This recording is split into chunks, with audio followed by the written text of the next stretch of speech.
अर्जुन मुख्य कारक रहा गीता के जन्म होने का, लेकिन कारक अर्जुन के साथ और भी बहुत हैं गीता के जन्म के, जिनको हम कभी ऐसे समझते नहीं और देखते नहीं और सीखते नहीं। अर्जुन नहीं होते तो भी गीता नहीं होती, लेकिन अगर दुर्योधन नहीं होता तो भी गीता नहीं होती। अगर द्रौपदी नहीं होती तो भी गीता नहीं होती, और अगर संजय नहीं होता तो भी गीता नहीं होती, और धृतराष्ट्र नहीं होता तो भी गीता नहीं होती, भले महाभारत हो रही होती। और कितनी ईमानदारी, कितनी सदाशयता उन चरित्रों से हमें देखने समझने को प्राप्त होती है। अधर्म के मार्ग पर समर्थन देने वाले व्यक्तित्व भी मूल्यों के मामले में, आदर्शों के मामले में, अनुशासन के मामले में, सच्चाई के मामले में, सत्यता के मामले में पूरी तरह से ईमानदार हैं, पूरी तरह से अपने धर्म का पालन करते हैं।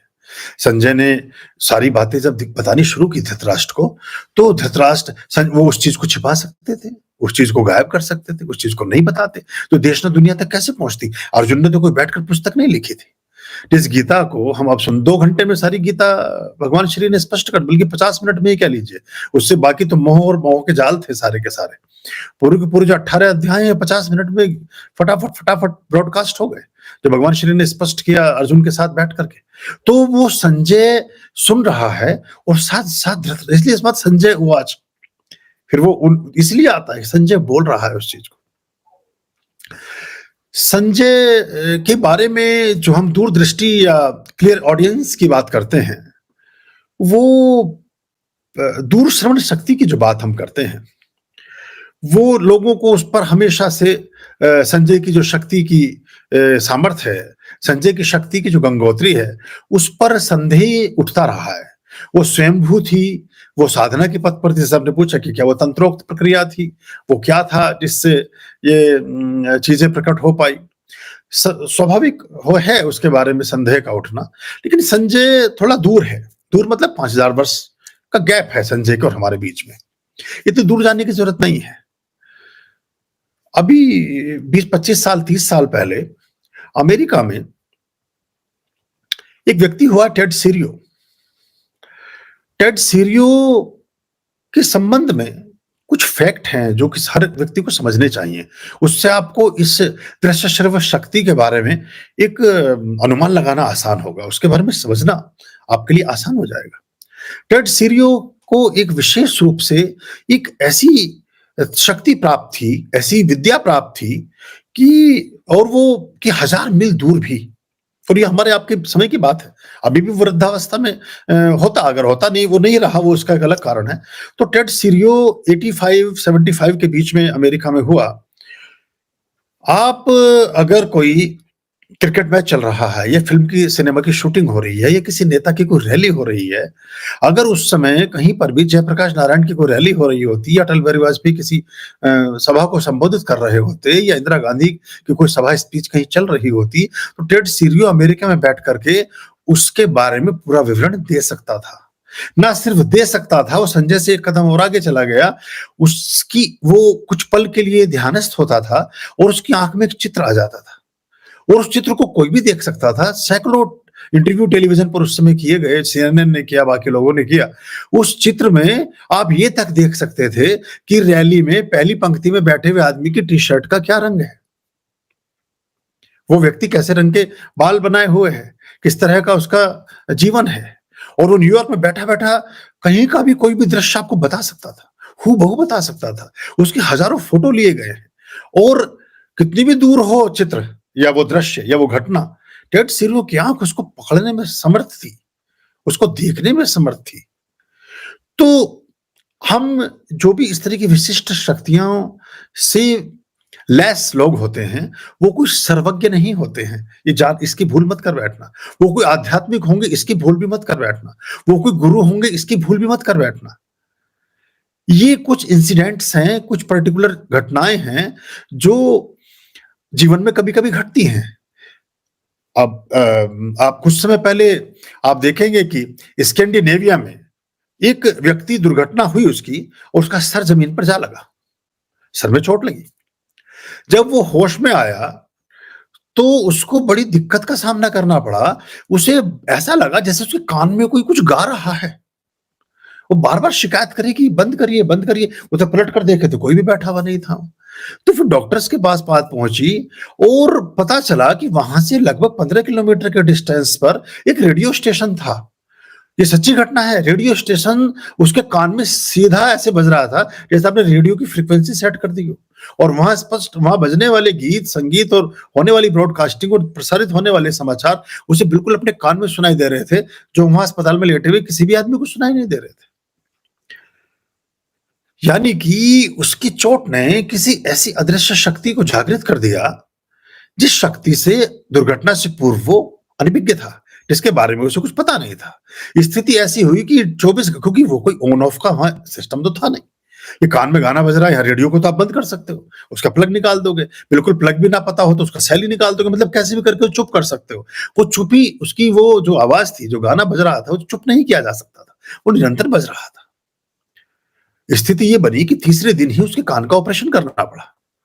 कान के पर्दे को बाहर निकालना पड़ा, विक्षिप्त होते-होते वो आदमी तब बचा और कोई उपाय नहीं था उसका और वरना तो वो आदमी भी पूरी तरह से पागल हो जाए। ऐसे हमारी दुनिया में बहुत सारी घटनाएँ, बहुत सारे लोग हैं। 2012 में एक बच्चा था मॉरिशस में, अभी मुझे उसके बारे में जानकारी नहीं है। पहली बात तो दोनों लोगों के बारे में बता दूँ कि दोनों लोग अधिक समय तक जीवित नहीं रहे। संजय के बारे में भी ऐसा बताया जाता है कि महाभारत के 2-3 वर्ष के अंतराल पर ही संजय की मृत्यु हो गई।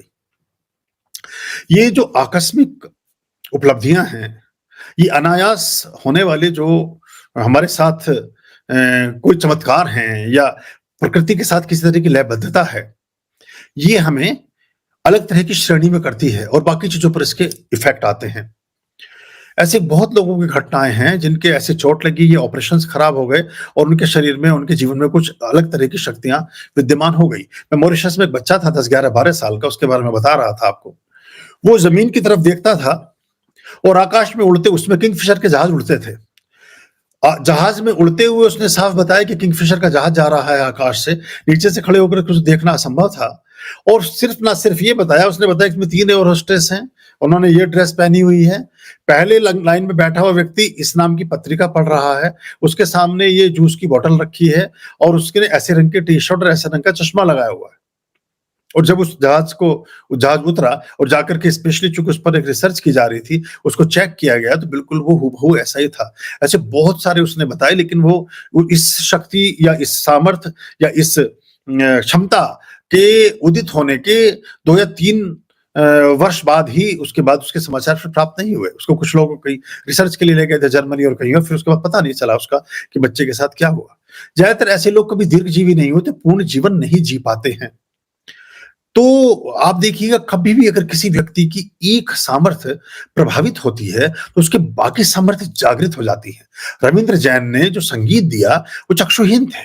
बहुत सारे सूरदास ने जो वर्णन किया है, भगवान श्री श्याम का, भगवान श्री कृष्ण का, ऐसा वर्णन कोई सजीव व्यक्ति भी नहीं मतलब जिसकी आँखें सलामत हों, जिसकी नेत्र ज्योति प्रदीप्त हो, वो भी ऐसा वर्णन नहीं कर सकता है। उन्होंने जिस तरह से भगवान श्री कृष्ण के एक उनके कमर में जो तगड़ी बंधी है भगवान श्री कृष्ण के बाल्य रूप में, उस तगड़ी में कितने रंग के डोरे हैं, उसमें चांदी का जो ढोलकी बंधी है, ढोलकी में क्या आकृतियां हैं, सबका वर्णन सूरदास ने किया है। वो राधा के साथ जो भगवान श्री कृष्ण के भेंट वार्ताएं हैं और जो उनके उनके साक्षात्कार हैं, उनका जितना अच्छा वर्णन उन्होंने किया है वो कोई ना कर सका। वो कहते ऊधो मन न भयो 10-20। वो बात कर रहे हैं भगवान श्री चले गए हैं वृंदावन छोड़ करके द्वारका, तो वो कहते हैं ऊधो मन न भयो 10-20 एक हुतो तो गयो श्याम संग को अपराधे ईश। अब क्या भगवान की पूजा प्रार्थना करनी, एक ही मन था, वो तो भगवान श्री कृष्ण ले गए। अब कौन से मन से भगवान की आराधना करें, उस और दूर मत जाइए। चलो सूरदास को भी 400-500 साल 400-600 साल हो गए। आप अभी 200 वर्ष पहले कीट्स के बारे में अब देख लें, जो पश्चिम का एक कवि हुआ है। कीट्स ने प्रकृति के ऐसे वर्णन किए हैं अपनी कविताओं में कि जो बड़े अद्भुत हैं और जो वर्णन मेघदूत में और अभिज्ञान शाकुंतलम में कालिदास ने किए हैं, वो सब एक कमरे के अंदर बंद होकर के लिखे गए हैं, लेकिन आप दिन रात अगर वायुमंडल के साथ जुड़े हो तब भी वो वर्णन आप लिख नहीं सकते हैं।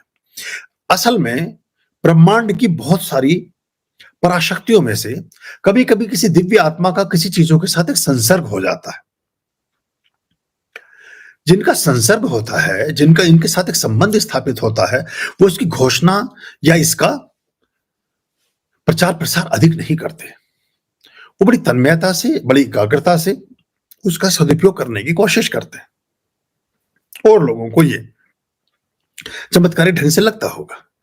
जैसे मैंने टेड सीरो के बारे में आपको बताया, अगर वो भारत में होता, तो बहुत बड़ा आध्यात्मिक गुरु हो गया होता। लेकिन वो लोग बड़ी ईमानदारी से उन्होंने जीवन जिया, ऐसे कई सारे जादूगरों हैं, जिन्होंने ऐसा काम किया कि अगर वो भारत में होते, तो देश के नंबर 1 आध्यात्मिक गुरु हो गए होते। हमारे यहाँ दूसरे तरह से कुछ चीज़ों को लेकर के चीज़ें चलती हैं और कई बार इस तरह की चीज़ें नहीं भी होती, उन चीज़ों को समझ और पकड़ लिया जाता है। ऐसी एक ब्रेन रीडिंग है। आप मस्तिष्क में चलने वाले विचारों को थोड़े से अभ्यास के बाद, थोड़े से परिश्रम के साथ कोई भी व्यक्ति इसको कर सकता है। जैसे हमने कहा कि संजय को कोई तांत्रिक विद्या थी क्या?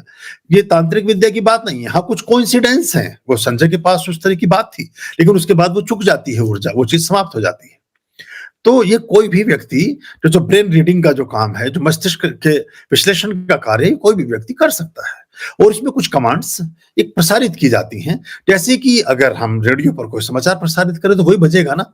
ऐसे ही अगर मेरे सम्मुख ये बैठे रमन, मैंने इनको कोई बात संदेश पहले मैं भेजूंगा, फिर इनसे संदेश के बारे में पूछूंगा तो ये उसी को कन्फर्म करेंगे।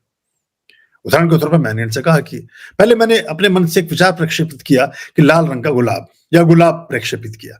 फिर से मैंने कहा कि किसी फूल का नाम लीजिए, ये सबसे पहले गुलाब कहेंगे। तो ये इस तरह की कुछ चीजें हैं जो ब्रेन रीडिंग के साथ चलती हैं। तो ये एक अभ्यास के साथ ही संभव हो जाता है, लेकिन इसका किसी सिद्धि से, इसके किसी गुरुत्व से, इसका किसी परमात्मिक ऊर्जा से कोई खास संबंध नहीं है। इस भ्रम को हमें नहीं पाल लेना चाहिए, ना ये तांत्रिक प्रक्रियाओं की चीजें हैं। ये बहुत, और इसका उदाहरण पग-पग पर हमारे अवतारों ने दिया है। उन्होंने कर्म के रूप में और बाकी चीजों के रूप में उनको प्रक्षेपित किया, उन चीजों को स्थापित किया, प्रतिष्ठित किया है। भगवान श्री घूम रहे हैं वन में और कहते हैं, हे खग मृग, हे मधुकर श्रेणी, क्या तुम देखी सीता मृग नैनी?